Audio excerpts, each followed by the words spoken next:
নতুন এবং আনকমন একটি প্রবলেম নিয়ে আসলাম। এটা হচ্ছে স্যামসাংয়ের একটি ফোন এস সিরিজের S21 FE 5G।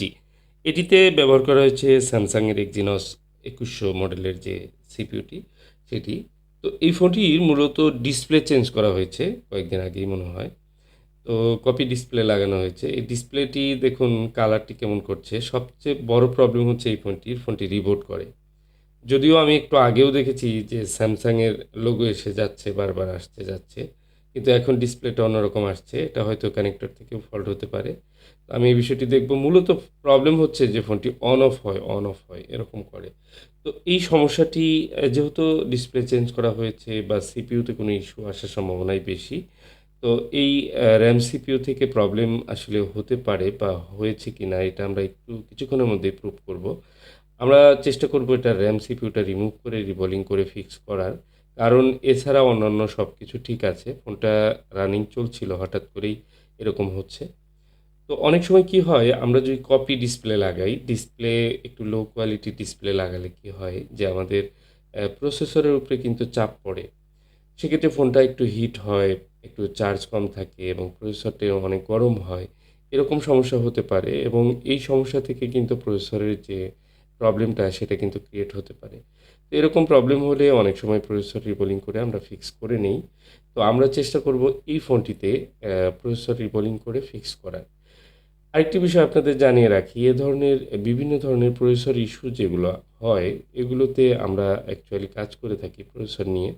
যে কারণে যে মোবাইলের অ্যান্ড্রয়েড ফোনগুলোর যে প্রসেসরগুলো রয়েছে সেগুলো অনেক ফোনই রয়েছে যেগুলো প্রসেসর থেকে প্রবলেম হচ্ছে। তবে এ ধরনের রিবুটিং বা রিস্টার্ট করছে এই ধরনের প্রবলেমগুলো কিন্তু ফিক্স করার আগে কিছু পরীক্ষা-নিরীক্ষা রয়েছে যেগুলো করতে হবে। যেমন ব্যাটারি চেঞ্জ করা থেকে শুরু করে আপনার ব্যাটারির লাইনগুলো ঠিক আছে কিনা? এই সমস্ত লাইনগুলো নরমালি যেগুলো আমরা চেক করে থাকি এবং সফটওয়্যারে কোনো ইস্যু আছে কিনা? সফটওয়্যারে অনেক সময় আছে যে সফটওয়্যারে কোনো অপারেশন করতে গিয়ে মানে কোনো ফ্যাক্টরি রিসেট দিতে গিয়ে বা ফ্লাশ করতে গিয়ে অনেক সময় সমস্যা হতে পারে। সেক্ষেত্রেও কিন্তু রিবোট আসতে পারে। তো টোটাল হিস্টরিটা আগে নিতে হবে এবং ফোনটা সম্পর্কে জানতে হবে। ফোনের হার্ডওয়্যারটা চেক করতে হবে। হার্ডওয়্যারে কি কন্ডিশন রয়েছে? হার্ডওয়্যারে অনেক সময় দেখা যায় ড্রপ ফোনগুলো থাকে, আছাড় পড়া বা পানিতে পড়া ফোনগুলো থাকে। ভিন্ন, ভিন্ন প্রবলেম হতে পারে। তবে যে ফোনগুলো একেবারেই নরমালি রিস্টার্ট হচ্ছে হঠাৎ করে বা প্রসেসর গরম হয়ে অনেক সময় রিবোট হয়। তো এই ধরনের প্রবলেমগুলো কিন্তু প্রসেসর রিবোলিংয়ে ফিক্স হয়। তো সেক্ষেত্রে অবশ্যই কিছু চেকিং রয়েছে। চেকিংগুলো করার পরেই কিন্তু আমরা সিদ্ধান্ত নিব যে প্রসেসর রিবোল করে ফিক্স হয় কিনা।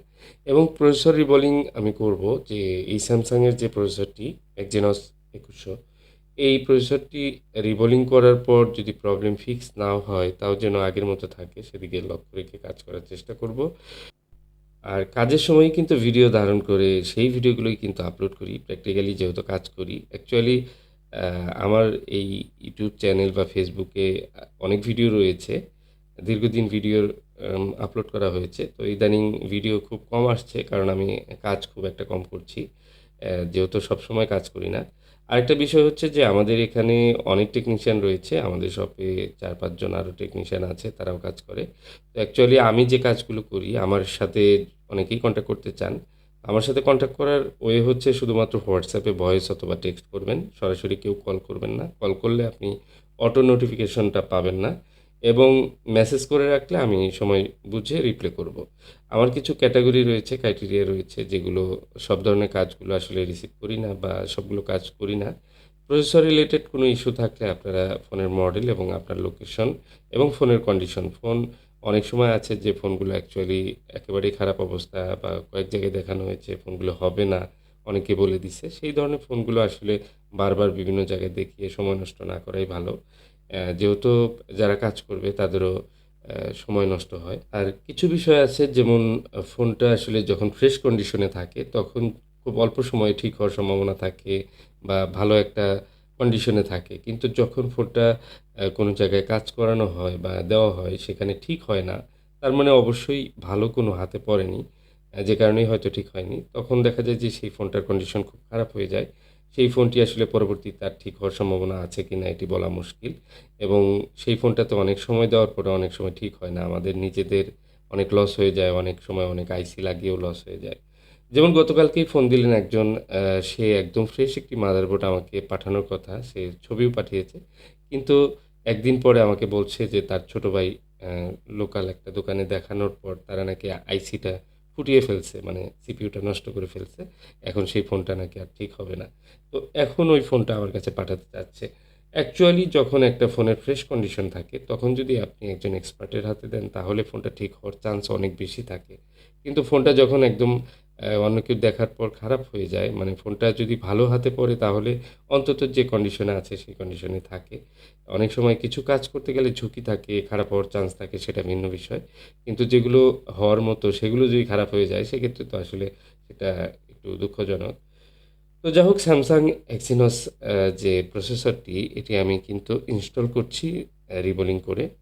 Samsung S21 FE 5G এই ফোনটি একজন টেকনিশিয়ানের হাত হয়ে আমার কাছে এসেছে।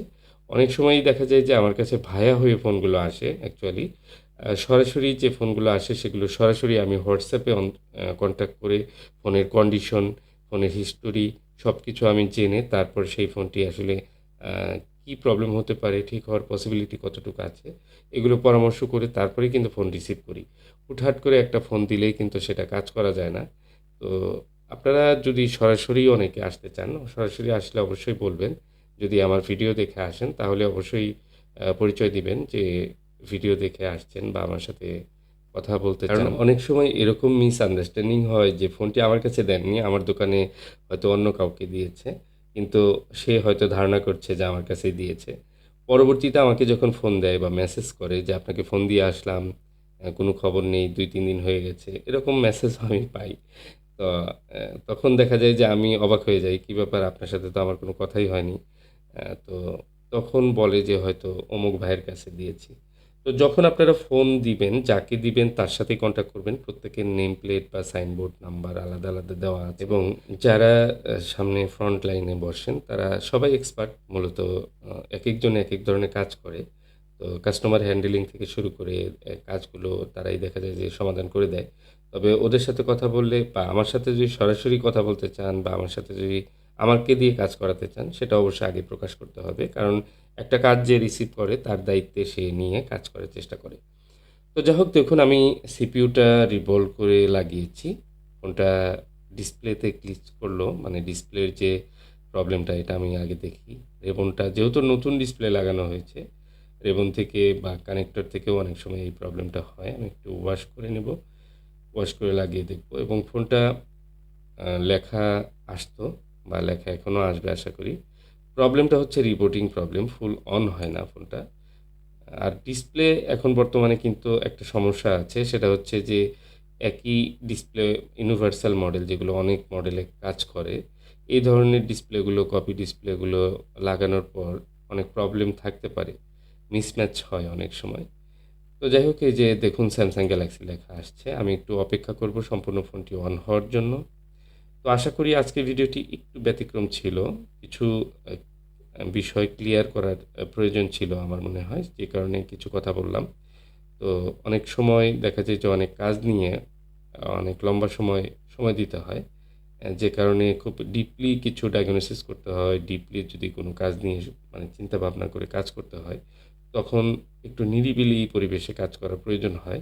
যে কারণে আমি কিন্তু ভিতরে বসে খুব নিরিবিলি এই কাজগুলো করি।